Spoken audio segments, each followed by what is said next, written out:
வெற்றியாளர்களுக்கும் நமக்கு இடையில் இருக்கக்கூடிய இரண்டாவது பெரிய பிரச்சனை கன்சிஸ்டன்சி. ஒரு நாள் செஞ்சுட்டு ஜெயிச்சுட்டேன் அப்படி உட்கார்ந்திருக்கல. ஒரு விஷயத்தை தொடர்ச்சியாக மீண்டும் மீண்டும் வெற்றிகரமாக மீண்டும் மீண்டும் அடுத்த லெவலை நோக்கி உங்களால் நகர்த்த முடியாத கன்சிஸ்டன்சி மன உறுதி இருக்குன்னு வச்சுக்கோங்களேன், நீங்க ஜெயிச்சலாம். அவ்வளவு மட்டும்தான். நீங்க இப்ப செய்ய வேண்டிய விஷயத்துல இருந்து ஒழுங்கா பண்ணிட்டீங்கன்னா ஃபியூச்சர்ல ஜாலியா இருக்கலாம் கிடையாது. வேலையை பார்க்கறது தான் ஜாலியே. Being commitment is the happiest thing ever in this world. அதுதான் மகிழ்ச்சியே. கமிட்மெண்டோட இருக்கதான் மகிழ்ச்சியே. நீங்க வளரும்போது கமிட்மெண்ட் குறையும் நமக்கு சொல்லி பழக்கிட்டாங்க. 8ஆம் கிளாஸ் ஒழுங்கா படிச்சுட்டீங்கன்னா நீ 10th ஸ்டாண்டர்ட்ல ஜாலியா இருக்கலாம். 10th ஸ்டாண்டர்ட் நல்லா படிச்சா 12th ஸ்டாண்டர்ட்ல ஜாலியா இருக்கலாம். 12th ஸ்டாண்டர்ட் நல்லா படிச்சா காலேஜ்ல ஜாலியா இருக்கலாம். காலேஜ்ல நல்லா படிச்சிட்டீங்கன்னா வேலைக்கு போகல ஜாலியா இருக்கலாம். வேலையில ஒழுங்கா இருந்துட்டீங்கன்னா குடும்ப வாழ்க்கையில ஜாலியா இருக்கலாம். அப்படிலாம் ஒண்ணு நடக்கவே போறது. வளர வளர பொறுப்பு கூடுமே ஒழிய குறையவே குறையாது. பொறுப்பிலிருந்து விலகி இருப்பதல்ல மகிழ்ச்சி, பொறுப்போடு இருப்பதுதான் மகிழ்ச்சி. அதை உண்மை உள்ள வாங்குங்க. ஒரு தாய் தந்தையின் தியாகத்தில் வளர்கிறது, ஒரு குடும்பத்துடைய பசியில் வளர்கிறது, ஒரு குடும்பம் தனக்கான ஆசைகள் அத்தனையும் கட்டி போட்டு கடைசி வரைக்கும் பிள்ளை வாழ்ந்தா போதும் நினைச்சு நினைச்சு உருகி உருகி படிக்க வைக்கலாம். அப்படி படிப்பு இந்த படிப்பு. ரைட். எல்லாரும் என்ன வாங்கணும்னு ஆசைப்படுறீங்க அப்படின்னு கேட்டீங்கன்னா ஒவ்வொருத்தரும் நான் இது வாங்கணும் அது வாங்கணும் அப்படின்னு ஆசைப்படும். பல விஷயங்கள் நாம் ஆசைப்படுறது, நிறைய விஷயங்கள் பெற்றவர்கள் ஆசைப்படுவது, இல்லை யாராவது நம்ம மேலே திணிக்கிறது, இப்படி பல காரணங்கள் இருக்கலாம். ஆனால் சக்ஸஸ்ஃபுல் பீப்புள் எல்லாரும் திறமைசாலிகளாக மட்டும்தான் இருந்திருக்கிறார்களா அப்படின்னு ஒரு கேள்வி நம்ம வைக்க வேண்டியது இல்லையா? எவ்வளோ பேர் ஜெயிச்சிருக்காங்க? நமக்கு தெரிஞ்சு நிறைய திறமைசாலிகள் ஜெயிக்காமலும் இருக்காங்க. ஏன் சில திறமைசாலிகள் ஜெயிக்கிறாங்க, சில பேர் ஜெயிக்க முடியல? நான் நல்லா படிச்சிருக்கேன், புத்திசாலி, ரொம்ப கவனமாக இருக்கக்கூடிய ஒரு ஆள் தான், எப்போதுமே படிப்பேன், ஓகே குட். பட் ஏன் எல்லாரும் ஜெயிக்க முடியல? எனக்கு அது யோசிச்சிருக்கீங்களா? நம்ம வீட்டில் ஒருத்தரை பார்க்கலாம், பெரிய திறமைசாலியாக இருக்கிறார், ஆனால் ஜெயிக்க முடியலையே அப்படின்னா வெற்றிக்கும் அதோடைய அந்த டேஸ்ட்டை என்ஜாய் பண்ணுறதுக்கு நடுவில் ஒன்றே ஒன்று தான். உங்கள் கடின உழைப்பையும் உங்கள் வெற்றியும் தொடர்படுத்தக்கூடிய ஒரு விஷயத்துக்கு பேர் டிசிப்ளின். யார் டிசிப்ளினாக இருக்கானோ அவன் தான் ஜெயிக்கவே முடியும். That's a most core important area. பல திறமைசாலிகள் எல்லா திறமைகளையும் வைத்திருந்தும் கூட பெரிய அளவுக்கு வெற்றி பெற முடியாமல் இருப்பதற்கான காரணம் அவங்களுடைய கடின உழைப்பையும் வெற்றியும் தொடர்படுத்துவதற்கான புள்ளியாக இருக்கக்கூடிய டிசிப்ளின் என்கிற ஒரு விஷயம் இல்லை. டிசிப்ளினா நான் சொல்றது நீ வந்து இப்படி இருக்கணும் அதெல்லாம் கிடையாது. அடிப்படை டிசிப்ளின், ஒரு நாளில் உங்களுக்கான டெம்ப்ளேட் என்ன, ஒரு டைம் டேபிள் என்ன அப்படிங்கிற ஒரு டிசிப்ளின். என் வாழ்க்கை இப்படி தான் இருக்கணுங்கிற பற்றின டிசிப்ளின். இந்த விஷயத்தை செய்யக்கூடாதுன்னா செய்யக்கூடாதுங்கிற டிசிப்ளின். என்னதான் இருந்தாலும் எனக்கு என்ன நெருக்கடி வந்தாலும் இந்த தவறை நான் செய்ய மாட்டேன் அப்படிங்கிற டிசிப்ளின். இந்த டிசிப்ளின் இருக்கக்கூடியவர்கள் தான் லைஃப் முழுக்க ஜெயிச்சிருக்காங்க. நீங்கள் அதனால பார்த்தீங்கன்னா நான் எனக்கு கிடைத்த வாய்ப்பின் அடிப்படையில் நான் பெரிய தலைவர்கள் எல்லாம் சந்திச்சு பேட்டி எடுத்திருக்கேன். பெரிய சார் சொன்ன மாதிரி கிரிக்கெட்டர்ஸ் இருக்கலாம், ஸ்போர்ட்ஸ் பர்சனாலிட்டிஸ் இருக்கலாம், பிஸ்னஸ் பர்சனாலிட்டிஸ், நிறைய பேர் நான் பேட்டி எடுத்துருக்கேன். அவங்க எல்லாத்தையும் நான் காமனாக பார்த்த ஒரே விஷயம் அந்த டிசிப்ளின் தான். அவ்வளோ சக்ஸஸ்ஃபுல்லாக இருந்தாலும் காலையில் 5 மணிக்கு எந்திரிக்கிற டிசிப்ளின், அவ்வளோ கஷ்டமாக இருந்தாலும் அவ்வளோ வயசானாலுமே கூட காலையில் எந்திரிச்சோடனே படிக்கிற டிசிப்ளின், செய்யக்கூடிய வேலைகளை ஒரு நாள் கூட தவறாமல் செய்யக்கூடிய டிசிப்ளின், அந்த கன்சிஸ்டன்சி, அதுதான் இன்னைக்கு இருக்கக்கூடிய பெரிய பிரச்சனை. வெற்றியாளர்களுக்கும் நமக்கும் இடையில் இருக்கக்கூடிய இரண்டாவது பெரிய பிரச்சனை கன்சிஸ்டன்சி. ஒரு நாள் செஞ்சுட்டு ஜெயிச்சுட்டேன் அப்படின்னு உட்கார்ந்துருக்கிறதுல, ஒரு விஷயத்தை தொடர்ச்சியாக மீண்டும் மீண்டும் வெற்றிகரமாக மீண்டும் மீண்டும் அடுத்த லெவலை நோக்கி உங்களால் நகர்த்த முடியாத கன்சிஸ்டன்சி மன உறுதியும் இருக்குன்னு வச்சுக்கோங்களேன், நீங்க ஜெயிச்சிடலாம். அவ்வளோ மட்டும்தான். Consistency matters. இன்னைக்கு செஞ்சதை இன்னைக்கு மட்டும் செஞ்சுட்டு விட்டுருவேன் அப்படின்னா தட்ஸ் நாட் த கன்சிஸ்டன்சி. லைஃப்ல அது ரொம்ப முக்கியம். தொடர்ச்சியாக நீங்கள் எப்படி அப்படி உத்வேகத்தோடு இருக்க முடியும் அப்படின்னு நீங்கள் கவனிக்கணும். வாழ்க்கையில் அடுத்த நிலைகளுக்கு போகணும் அப்படின்னு நினைச்சீங்கன்னா சில ரியாலிட்டிஸை நீங்கள் புரிஞ்சுக்கணும். தான் நான் ஃபர்ஸ்ட் சொன்ன முதல் விஷயமான டிசிப்ளின். ரெண்டாவது முக்கியமான விஷயம் கன்சிஸ்டன்சி. மூணாவது ஒரு ரியாலிட்டி இருக்கு. அந்த ரியாலிட்டிக்கு பேர் என்னன்னா கமிட்மெண்ட். மூணாவது ரியாலிட்டிக்கு பேர் என்ன? கமிட்மெண்ட். நம்மளுக்குலாம் சின்ன பிள்ளைகளுக்கு என்ன சொல்லி கொடுத்தாங்க ஞாபகம் இருக்கா உங்களுக்குலாம்? இப்போ 600 படிக்கக்கூடிய பசங்களுக்குலாம் வீட்டில் என்ன சொல்லியிருப்பாங்க? ஏன் ஸ்கூல்லேயே கூட என்ன சொல்லியிருப்பாங்க? இப்போ நீ நல்லா படிச்சேன்னா பின்னால் ஜாலியாக இருக்கலாம் சொன்னாங்களா? ஃபர்ஸ்ட் ஸ்டாண்டர்ட் படிக்கல என்ன சொன்னாங்க நம்மகிட்ட? இப்போ நீ ஒழுங்காக படிச்சிட்டீங்கன்னா பின்னால் ஜாலியாக இருக்கலாம். அப்போ ஜாலியாக இருக்குதுன்னா என்ன? ஜாலியாக இருக்குது, செய்ய வேண்டிய வேலையெல்லாம் செய்யாமல் இருக்குது பார்த்தா ஜாலியாக இருக்குது. அப்படி தானே? ஏதாவது ஒரு நீங்கள் வந்து டிவி பார்த்துக்கிறேன், இன்னைக்கு நான் கிரிக்கெட் விளையாடுகிறேன் அப்படின்னு உங்கள் வீட்டில் நீங்கள் சொன்னீங்கன்னா அப்போ என்ன சொல்லுவாங்க? இப்போ ஒழுங்காக படி, இப்போ ஒழுங்காக படிச்சா பின்னால் ஜாலியாக இருக்கலாம். ஜாலியாக இருக்குன்னா என்ன? இருக்கிற வேலைகளை சரியாக செய்யாமல் நம்ம நோக்கத்துக்கு சந்தோஷமாக இருப்பதுக்கு ஜாலியாக இருக்குது அப்படின்னு நமக்கு சின்ன வயசில் சொல்லுவாங்க. நீங்கள் இப்போ பெரிய பிள்ளைங்க 600 வந்தாச்சுல, அப்போ ஒரு விஷயத்தை ஒரு அண்ணனா நான் உங்களுக்கு உடைக்கணும்னு ஆசைப்படுறேன். இதுதான் இருக்கிறதே உலகத்திலே போய். நீங்கள் இப்போ செய்ய வேண்டிய விஷயத்தில் இருந்து ஒழுங்காக பண்ணிவிட்டீங்கன்னா ஃபியூச்சரில் ஜாலியாக இருக்கலாம் கிடையாது. வேலையை பார்க்கறது தான் ஜாலியே. Being commitment is the happiest thing ever in this world. அதுதான் மகிழ்ச்சியே. கமிட்மெண்டோட இருக்கதான் மகிழ்ச்சியே. அதான் மகிழ்ச்சி. முந்தா நேற்று காலையில் 3 மணிக்கு எனக்கு ஷூட்டிங் முடிஞ்சுது. சரியா முடிச்சுட்டு அப்படியே வீட்டுக்கு வந்து ரெடி ஆகி குளிச்சு காலைல கிளம்பி ஒரு ஃப்ளைட்டை பிடிச்சி மதுரைக்கு வந்து மதுரையிலேருந்து கொஞ்சம் தூரத்தில் இருக்கக்கூடிய ஒரு மாதிரி ஒரு பள்ளிக்கூடம். ஈவினிங் போல் அந்த ஃபங்க்ஷனை போய் அங்கே அந்த ஃபங்க்ஷனில் மழை. நேற்று ஈவினிங் மழையில் நனைஞ்சு பாதி பேச்சை பாதியோடு நிறுத்திட்டு பேரண்ட்ஸ் எல்லாம் நான் திரும்ப பேசணும்னு எதிர்பார்த்ததுனால அரை மணி நேரம் மழையிலே வெயிட் பண்ணி திரும்ப மழை முடிஞ்சவொடனே பேசி அவங்களும் நினைச்சாங்க பாவம். உட்காந்து முடிச்சுட்டு நைட்டோட நைட்டாக இங்கே உங்கள் ஸ்கூல்லேருந்து எனக்கு கார் அனுப்பியிருந்தாங்க. அங்கேருந்து நைட்டு இங்கே வந்து சேர்ந்து ஒரு 10:30 மணிக்கு இந்த மாதிரிலாம் வந்து செட்டில் ஆகி 11 மணிக்கு சாப்பிட்டுட்டு 12 மணிக்கு படுத்து காலையில் 6 மணிக்கு எந்திரிச்சு சார் 8:50 கிளம்பணும் அப்படின்னாங்க. இவ்வளோ பின் பாயிண்ட் அடிக்கிற ஆளுங்க பயங்கர கரெக்டாக இருப்பாங்க, நம்ம லேட் பண்ணிடக்கூடாது. நான் கிளியராக ரெடி ஆகிட்டேன். முடிச்சு இப்போ இங்கே வந்து உங்ககிட்ட பேசிகிட்டு இருக்கேன். இன்றைக்கி நைட்டு முடிச்சுட்டு நாளைக்கு காலையில் சேலத்தில் போயிட்டு அங்கேயும் ஒரு ஃபங்க்ஷன் இருக்குது. ஆனால் இந்த டெம்போ எத்தனை ஃபங்க்ஷன் போனாலும் குறையாது. That's call commitment. ஏன் நீங்கள் வளரும்போது கமிட்மெண்ட் குறையும் நமக்கு சொல்லி பழக்கிட்டாங்க. 8ஆம் கிளாஸ் ஒழுங்காக படிச்சுட்டீங்கன்னா நீ 10th ஸ்டாண்டர்ட்ல ஜாலியாக இருக்கலாம். 10th ஸ்டாண்டர்ட் நல்லா படிச்சுனா 12th ஸ்டாண்டர்ட்ல ஜாலியாக இருக்கலாம். 12th ஸ்டாண்டர்ட் நல்லா படிச்சுனா காலேஜில் ஜாலியாக இருக்கலாம். காலேஜில் நல்லா படிச்சிட்டீங்கன்னா வேலைக்கு போகல ஜாலியாக இருக்கலாம். வேலையில் ஒழுங்காக இருந்துட்டீங்கன்னா குடும்ப வாழ்க்கையில் ஜாலியாக இருக்கலாம். அப்படிலாம் ஒன்று நடக்கவே போகிறது. வளர வளர பொறுப்பு கூடுமே ஒழிய குறையவே குறையாது. பொறுப்பிலிருந்து விலகி இருப்பதல்ல மகிழ்ச்சி, பொறுப்போடு இருப்பதுதான் மகிழ்ச்சி. அதை உண்மை உள்ள வாங்கிங்க. That's the most happiest thing. Being committed is the happiest thing ever in this world. உங்கள் தந்தைகளை கவனிச்சு பாருங்க. தந்தைகள் எதில் மகிழ்ச்சி அடைகிறார்கள்? அவங்களுடைய கமிட்மெண்ட்ல மகிழ்ச்சி அடைகிறாங்க, அவர்களுக்கு இருக்கக்கூடிய பொறுப்பை செய்வதில் மகிழ்ச்சி அடைகிறார்கள். தந்தைகள் அப்படிதான் மகிழ்ச்சியா இருக்காங்க. கவனிச்சு பாருங்க, அவங்க லைஃப்ல சுவாரஸ்யமான எதையாவது நீங்க பார்த்திருக்கீங்களா? அப்பாவுடைய வாழ்க்கையில் சுவாரஸ்யமான ஏதாவது பார்க்க ஒரு போர் அப்படிதான் நமக்கு தோணுது.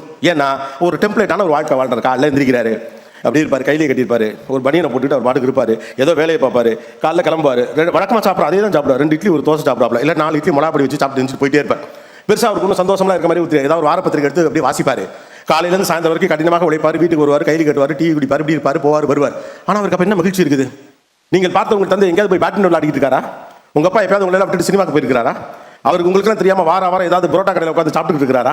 இல்ல சந்தோஷமாக ஃப்ரெண்ட்ஸோட 3 நாள் டூர் போயிருக்காரா? உங்களை மாதிரி இன்ஸ்டாகிராம்ல ரீல்ஸ் போட்டு பாட்டு பாடிட்டு இருக்காரா? இல்ல உங்களை மாதிரி சோஷியல் மீடியால உட்காந்து ஏதாவது பார்த்துட்டு இருக்காரா? அப்பாவின் வாழ்க்கை வெளியிருந்து பார்க்கும்போது அவ்வளவு போரா இருக்கா? அந்த ஆள் எப்படி மகிழ்ச்சியா இருக்கான்? என்னைக்காவது யோசிக்கிறீங்களா? He is happy because he is committed. என் பிள்ளைகளை ஆளாக்கும் பெரும் பணியில் நான் உழைத்துக் கொண்டிருப்பேன் என்ற கமிட்மெண்ட் தான் அந்த தந்தையை மகிழ்ச்சியாக வைத்திருக்கிறோம். அதுதான், that is a commitment. Commitment என்பது நமக்கானது மட்டும் கிடையாது, நம்மை சார்ந்த மனிதர்களுக்கானது, நம்மை சுற்றி இருப்பவர்களுக்கானது. உங்கள் படிப்பு என்பது உங்களுக்கானது மட்டும் கிடையாது. நல்லா படின்னு சொல்ற ஒரு வார்த்தைக்கு பின்னால் உங்களுடைய வளர்ச்சி மட்டும் இருப்பதாக நீங்கள் நினைத்துக் கொண்டிருக்கக்கூடாது. நீங்க நல்லா படின்னு சொல்ற ஒரு வார்த்தைக்கு பின்னால் அத்தனை அர்த்தங்கள் இருக்கிறது, அவ்வளவு உண்மைகள் இருக்கிறது. உங்களை சார்ந்த மனிதர்கள் இருக்கிறார்கள், உங்களை சார்ந்த சமூகம் இருக்கிறது, உங்களை நம்பி இருக்கக்கூடிய பல பேர் இருக்கிறார்கள். பாரு, இவன் கஷ்டப்பட்டு படிச்சு பெரிய ஆளாய் வந்திருக்கான், நானும் இவனை போல படிச்சு கஷ்டப்பட்டு பெரிய ஆளாய் வருவேன். உங்களை பார்த்து ஒருத்தர் படிச்சு பெரிய ஆளாயிட்டா நீங்க ஜெயிச்சிட்டீங்க, அவ்வளவுதான். That's it. The whole idea of the life is to inspire someone. இல்லையா? அப்ப இந்த படிப்பு என்பது உங்களுக்கு சம்பந்தப்பட்ட விஷயமா? யோசிச்சு பாருங்க. உலகம் முழுக்க பிள்ளைகள் படித்தாலும் இந்தியா போன்ற நாடுகளிலே பிள்ளைகள் படிப்பது என்பது பெரிய விஷயம். உங்கள் அறிவில் மட்டும் இந்த கல்வி வளரல, ஒரு தாய் தந்தையின் தியாகத்தில் வளர்கிறது, ஒரு குடும்பத்துடைய பசியில் வளர்கிறது. ஒரு குடும்பம் தனக்கான ஆசைகள் அத்தனையும் கட்டி போட்டுட்டு கடைசி வரைக்கும் பிள்ளை வாழ்ந்தா போதும் நினைச்சு உருகி படிக்க வைக்கலாம். அப்படி படிப்பு இந்த படிப்பு, ரைட்? எல்லாருக்கும் கிடைச்சிருச்சா இது? எவ்வளவு பேர் யோசிச்சு பாருங்க. உங்கள் வயதொத்த பிள்ளைகள்லாம் நீங்க நினைக்கக்கூடிய பணக்கார நாடுகள் என்ன செய்வாங்க தெரியுமா? நீங்களா 9ஆம் கிளாஸ் படிக்கக்கூடிய பசங்களாம் அங்கெல்லாம் பார்ட் டைம் ஜாப் பார்ப்பான். மெக்டொனால்ட்ஸ்லையோ, ஹங்கிரி ஜாக்ஸ்லையோ, KFCலையோ, ஏதோ ஒரு ஹோட்டல்லையோ தட்டெடுத்து வைப்பான். அவனுக்கான ஒரு படிப்புக்கான செலவு அவன் தான் பார்த்துக்கணும். 14 வயசுக்கு மேலே உன் செலவை நீ பார்த்துக்கணும். வீடு சொல்லிடு. நம்ம வீடு சொல்லியிருக்கா? இத்தனைக்கு அவெல்லாம் பணக்காரன்னு சொல்கிறான். வீட்டில் அவ்வளவு வறுமை இருந்தாலும் கூட 3 வேளை சாப்பாட்டில் 1 வேளை சாப்பாட்டை இறுக்கி பிடிச்சிக்கிட்டு பிள்ளைக்கு மட்டும் நல்ல சாப்பாடு போட்டு படிக்கிற பிள்ளை பால் குடிச்சிட்டு தான் தூங்கணும்னு எக்ஸ்ட்ராவா 1/2 லிட்டர் பால் வாங்கி தன் சாப்பாட்டை குறைச்சிக்கிட்டு பிள்ளைய படிக்க வைக்கிற ஊர் இந்த ஊர். அந்த தியாகத்தில் வளர்கிறது உங்கள் படிப்பு. It's not that easy. உங்களை படின்னு சொல்றதுக்கு முன்னால் இவ்வளவு விஷயம் இருக்கு. நீங்கள் மட்டும் இல்ல, it is a social unit. ஒட்டுமொத்த சமூகமும் உங்களை படிக்க வைக்கிறது. படிக்கிற பிள்ளைக்கு இது கிடைக்கிற மரியாதை தான் மிகப்பெரியது. அந்த சமூகத்துக்கு நீங்க என்ன தர போறீங்க? தட்ஸ் கால்ட் எஜுகேஷன், இல்லையா? இங்க இருந்து போங்க, நாமக்கல்ல ஏதோ ஒரு ஹோட்டல்ல ஒரு 15 வயசு பையன் ஒரு இலை எடுக்கிறான், சப்ளை பண்றான்னா அங்க உட்காந்து படிச்சு உங்களை மாதிரி படிச்சு ஜெயிச்ச ஒருத்தன் வந்தா டப்பு நம்ம கையை பிடிச்சிருவான். என்னடா படிக்க வேண்டிய வயசுல இந்த வேலை பார்த்துக்கிட்டு இருக்கேன்னு கேட்பான். அதான் நம்ம ஊர். படிக்க வேண்டிய வயசுல பிள்ளை படிக்கணும், படிப்பை விட்டுட்டு ஒரு வேலைக்கு போயிடக்கூடாதுன்னு யாரோ ஒருத்தன் கூட உங்களுக்காக கவலைப்படுறானா, அப்ப நீங்க எவ்வளவு அடுத்தவனை பத்தி கவலைப்படணும்னு யோசிங்க. ஸோ லைஃப்ல ஒன்று புரிஞ்சுக்கங்க, நீங்க எப்போதுமே வளர வளர வளர பொறுப்புகள் உங்களுக்கு கூட தான் போகுது. பொறுப்போடு இருப்பதில் அயற்சியாக ஃபீல் பண்ணாதீங்க, ஒரு ஹாப்பி ஃபீல். அதுதான் உங்க அப்பாவை நான் சொன்னேன். நம்ம எல்லாருக்கும் ஒரு பெரிய சிக்கல் இருக்குது. என்னத்தான் நான்லாம் ரொம்ப கஷ்டப்படுறேன், நான்லாம் ரொம்ப கஷ்டப்படுறேன். நமக்கு நம்ம அப்பாவுக்கு ஒரு வித்தியாசம் இருக்கு, கவனிச்சிருக்கீங்களா? நாமெல்லாம் வேற யாரையும் பெருசா பார்க்க வேண்டாம். நம்ம வீட்டில் இருக்கக்கூடிய அப்பா அம்மா பார்த்தாலே போதும். நமக்கும் அவங்களுக்கு ஒரே ஒரு வித்தியாசம் தான் இருக்கு. நம்ம அப்பா என்ன நினைச்சார்னா, நம்மகிட்ட என்ன இருக்கு, நம்ம பிள்ளைய பெருசாக்கன்னு யோசிச்சார். நம்மகிட்ட என்னெல்லாம் இல்லையோ அதை பற்றியே கவலைப்பட்டுக்கிட்டே இருக்கும், இல்லையா? என் வீட்டில் யாரும் பெருசாக படிச்சதே கிடையாது. நான் நினைச்சாலும் எனக்கு இங்கிலீஷ் வர மாட்டேங்குது, எனக்கு மேக்ஸ் சரியாகவே வர மாட்டேங்குது, எனக்கு சரியான ஃபெசிலிட்டி இல்லை, எனக்கு சரியான வசதி வாய்ப்பு இல்லை, இதெல்லாம் யோசிக்கிறோம். ஆனால் உங்களை விட வசதி குறைந்து உங்கள் அப்பா என்ன நினைச்சிருந்தாரு? அவர் நினைச்சா உங்களுக்கு சின்ன வயசுல ஏதோ ஒரு கடைக்கு வேலையில் சேர்த்து விட்டுக்கலாம்ல. அவர் நினைச்சிருந்தாருன்னா என்னத்தை பெருசா நீ படிச்ச சுமாராக தான் உனக்கு படிப்பு வருவா, என்னோட வேலைக்கு போகலாம் அப்படின்னு கூப்பிட்டுக்கலாம். ஆனால் எனக்கு சாப்பாடே இல்லாட்டி கூட அதனுடைய பிள்ளை எப்படியாவது ஆளாக்கிறேன், பெரிய பிள்ளைங்க ஆக்கணும், இருக்க வருமானத்தை இறுக்கி பிடிச்சி ஒரு நல்ல படிப்பு கொடுத்து அவங்களை பெரிய இடத்துல கை தூக்கி விடணும்னு அப்பா நினைக்கிறார்ல. அதுக்கு பின்னால் என்ன இருக்கு? இருப்பதை வைத்து என்ன செய்யலாம் என்ற எண்ணம் இருக்கிறது. தன் பிள்ளை தன்னை விட பெரிய ஆளாக வர வேண்டும் என்ற ஆசை இருக்கிறது. நான் பட்ட கஷ்டத்தில் ஒன்று கூட என்னுடைய பிள்ளை படக்கூடாது என்ற எண்ணம் இருக்கிறது. அந்த எண்ணம் தான் நம்மளை கொண்டாந்து இங்கே உட்கார வச்சிருக்கு, ரைட்டா? தட்ஸ் கால் உள்ளுவதெல்லாம் உயர்வுள்ளன். நாமளும் அதான் பார்க்கணும். We always count what is our minus. நம்மகிட்ட என்ன மைனஸ் இருக்குன்னா எப்பவுமே பார்ப்போம், இல்லையா? என்னடா இது இல்லை, அது இல்லை, அவன்கிட்ட அது இருக்கு, அவள்கிட்ட அது இருக்கு, எங்கிட்ட இது இல்லை, எங்க மாமா வீட்டில் இருக்கு, எங்க சித்தப்பா வீட்டில் இருக்கு, எங்க வீட்டில் இது இல்லை, அவன் இங்கே இருக்கான், அவன் இப்படி இருக்கான், அவனுக்கு அந்த வசதி இருக்கு, எனக்கு அது இல்லை. நோ, நம்மகிட்ட என்னெல்லாம் இல்லைன்னு கவுண்ட் பண்றதுக்கு பேர் இல்லை வாழ்க்கை. நம்மகிட்ட என்னெல்லாம் இருக்குன்னு கவுண்ட் பண்றதுக்கு பேர் தான் வாழ்க்கை. முக்கியமான விஷயம், உங்கள்கிட்ட எல்லாம் உசுர் இருக்கு, இல்லையா? உங்களுக்கு கூட ஆஸ்பத்திரியில் பிறந்த இன்னொரு பையன் யாரோ செத்து போயிட்டான். இந்த நிமிஷம் எவனோ ஒருத்தர் செத்துட்டான், அடுத்த நிமிஷம் ஒருத்தர் சாவ போறான், ரைட்? அப்போ நம்மகிட்ட எல்லாம் முதல்ல உயிர் இருக்குது, அருமையான இடத்துல படிக்கிறதுக்கான வாய்ப்பு இருக்குது, படிக்க வைக்கிறதுக்கு அம்மா அப்பா இருக்காங்க, படிப்பு சொல்லிக் கொடுக்க வாத்தியார்கள் இருக்காங்க, ஒரு சூப்பரான வாழ்க்கை நமக்கு இருக்கு. இதை வச்சுக்கிட்டு நம்ம என்ன பண்ண போறோங்கிற கேள்விதான் ரொம்ப முக்கியமான. That's why you need to understand the first thing is commitment. அடுத்த முக்கியமான விஷயம், நான் ஏற்கனவே சொன்னது மாதிரி கன்சிஸ்டன்சி. அது எல்லாத்தையும் தாண்டி முக்கியமான விஷயத்துக்கு பேர் ஒன்று இருக்குது, priority. What is called priority? The meaning of now அப்படின்னு ஒன்று இருக்கு. ஆங்கிலத்தில் இது ரொம்ப பெரிய விஷயமாக அதை பேசுவாங்க. The meaning of now, the importance of now. இப்போதைய இந்த நிமிடத்துடைய முக்கியத்துவம் என்ன என்று புரிந்து கொண்டிருப்போம் என்ற காலம் எதிர்காலத்தை பற்றி கவலைப்பட வேண்டியதே கிடையாது. எதிர்காலம் மிகச்சிறப்பாக இருக்க வேண்டும், எதிர்காலம் மிகச்சிறப்பாக இருக்க வேண்டும் என்பதற்காக கடுமையாக உழைத்துக் கொண்டிருத்தல் என்பது வேறு. அதை பற்றிய கனவுகளோடு வாழ்ந்து கொண்டிருப்பது என்பது வேறு. இன்னொரு 10 வருஷம் இப்படி ஆயிரும் அப்படி ஆயிரும் ஒரு கணக்கு போடுவது என்றால் நல்ல விஷயம் தான். ஆனால் the meaning of now is very important. இந்த நிமிடம் உங்கள் கையில் இருக்கிற அதை வைத்துக்கொண்டு நீங்கள் என்ன செய்ய போகிறீர்கள், அவ்வளவுதான். நான் அடிக்கடி சொல்லுவேன், nobody is rich enough to buy their past. தன்னுடைய கடந்த காலத்தை விலைக்கு வாங்கக்கூடிய அளவுக்கு யாரும் இந்த உலகத்தில் பணக்காரனே கிடையாது. இந்த உலகத்துடைய ஆகப்பெரிய பணக்காரர்கள் என்று போபஸ் பட்டியலாக வெளியிடுதல் அதில் இருக்கக்கூடிய ஒருத்தர் கூட கடந்து போன ஒரு நிமிடத்தை அவரால் வாங்க முடியாது. வாங்க முடியும் உங்களால்? இந்த நிமிடம் மணி என்ன 10, 16, 10, 15 அந்த டயத்தை இங்கே இருக்க யாராவது திரும்ப வாங்க முடியுமா? 10,000 கோடி தரேன்னு சொன்னால் கடவுள் உங்ககிட்ட திரும்ப கொடுப்பாரா? The now is more important, not tomorrow. நவ்வ கரெக்டாக பண்ணுறேன். டுமாரோ பற்றி கவலைப்பட வேண்டியதே கிடையாது. டுமாரோங்கிறது இன்னும் 24 மணி நேரம் கழிச்சு வரப்போகுது. அது எப்படி இருக்குன்னு நமக்கு தெரியாது. ஆனால் இந்த நிமிடம் என்பது கடந்து போக போகுது. கடந்து போவதை பற்றி கவலைப்படுங்க. இந்த நிமிடத்தை நீங்கள் என்னவாக போகிறீர்கள் முக்கியம். ஏன் அந்த நிமிடத்தை ரொம்ப முக்கியம் நான் சொல்றேன்னா, 1 மணி நேரம் 4 மணி நேரம் அதெல்லாம் பழைய கதை. இன்னைக்கெல்லாம் நிமிடமே முக்கியம். உலகத்துடைய ஆகப்பெரிய திருட்டு என்ன தெரியுமா? நேர திருட்டு தான். தன்னுடைய நேரத்தை தனக்காக பயன்படுத்திக் கொள்கிறவன் தான் இன்னைக்கு பணக்காரனாக இருக்க முடியும். தன்னுடைய நேரத்தை தனக்காக பயன்படுத்திக்கிறவன் தான் இன்னைக்கு பணக்காரனாக இருக்க முடியும். அமெரிக்காவுடைய வால் ஸ்ட்ரீட் டிசைன் பண்ணது ஒரு இந்திய வம்சாவளியை சேர்ந்தவர் அப்படின்னு சொல்லுவாங்க. ஒரு விஷயம் சொல்றான், speed is God and time is evil அப்படின்னு சொல்றான். ஸ்பீடு தான் இன்னைக்கு கடவுள். இன்னைக்கு ஆனால் எதுக்குமே டைம் இருக்காது. எல்லாத்தையும் நீங்கள் வேகமாக செஞ்சாகணும், எதுக்குமே டைம் இருக்காது. Speed is God and time is evil. அந்த ஸ்பீடு தான் எனக்கு ரொம்ப முக்கியம். அதே நேரத்தில் நிதானமாக போகக்கூடிய அந்த ஸ்பீடு தான் ரொம்ப முக்கியம். அப்போ எப்படி டயத்தை நான் சேவ் பண்ணுறேன் யோசிச்சு பாருங்களேன். உண்மையே சொல்லப்போனால் நாங்கள்லாம் படித்த காலத்தை விட இன்னைக்கு பிள்ளைங்க படிக்கிறது தான் கஷ்டம். டிஸ்ட்ராக்ஷன்ஸ் அவ்வளோ இருக்கு, மறுக்கல. ஈஸியாக சொல்லிட்டு போறாங்க படி படி. ஆனால் இன்னைக்கு நீங்கள் சந்திக்கக்கூடிய டிஸ்ட்ராக்ஷன்ஸை 15 வருஷத்துக்கு முன்னால 20 வருஷத்துக்கு முன்னால் இருந்தவர்களாம் பெரிதாக சந்தித்தார்கள் என்று சொல்லிவிட முடியாது. ஆனால் உண்மை என்னன்னு கேட்டால், எனக்கு எது தேவைங்கிற ப்ரையாரிட்டியை யாரால கண்டுபிடிக்க முடியுதோ அவர் இந்த நிமிடத்தில் என்ன செய்ய வேண்டும் என்பதை சரியாக புரிந்து வைத்திருப்பார். இந்த நிமிடத்தை, இப்போ இந்த நிமிடத்தை 35 நிமிஷத்தை, 36 நிமிஷத்தை, 37 நிமிஷத்தை, இன்னைக்கு இருக்கக்கூடிய அடுத்தடுத்த ஒவ்வொரு நிமிடத்தையும் யார் சரியாக செய்கிறாரோ அதை சரியாக செஞ்சுட்டு போயிட்டு இருந்தா நாளைக்கு வர வேண்டிய நிமிடங்கள் எல்லாம் தானாவே சரியாக வந்து உட்காந்து.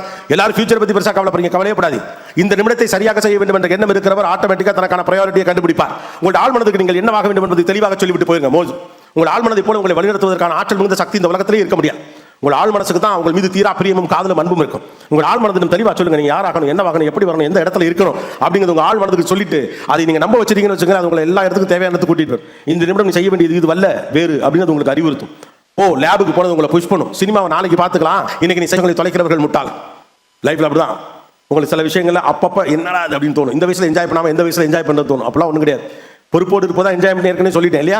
அப்போ அதை நீங்கள் புரிந்து கொள்கிற போது அதுக்காக நீங்கள் சந்தோஷமா இருக்கக்கூடாது நான் சொல்லவே இல்லை. உங்கள் ப்ரையாரிட்டி என்னன்னு தெரிஞ்சு ஒவ்வொரு காலகட்டத்திலையும் அந்தந்த காலகட்டத்தில் செய்ய வேண்டியதை அந்தந்த காலகட்டத்தில் நீங்கள் செய்ய முடியும். உங்கள் எல்லார் வீட்லையும் நீங்கள்லாம் இப்போ ஒரு மூங்கில் தொட்டியில் குப்புறப்படுத்துற மாதிரி ஒரு ஃபோட்டோ இருக்கும். உங்கள் ஜென்ரேஷனுக்கு இருக்காது, முந்திர ஜென்ரேஷன். உங்கள் சித்தப்பா மாமா அவங்க வீட்டிலலாம் போய் பார்த்தீங்கன்னா அவங்களோட ஃபோட்டோ ஒன்று இருக்கும்.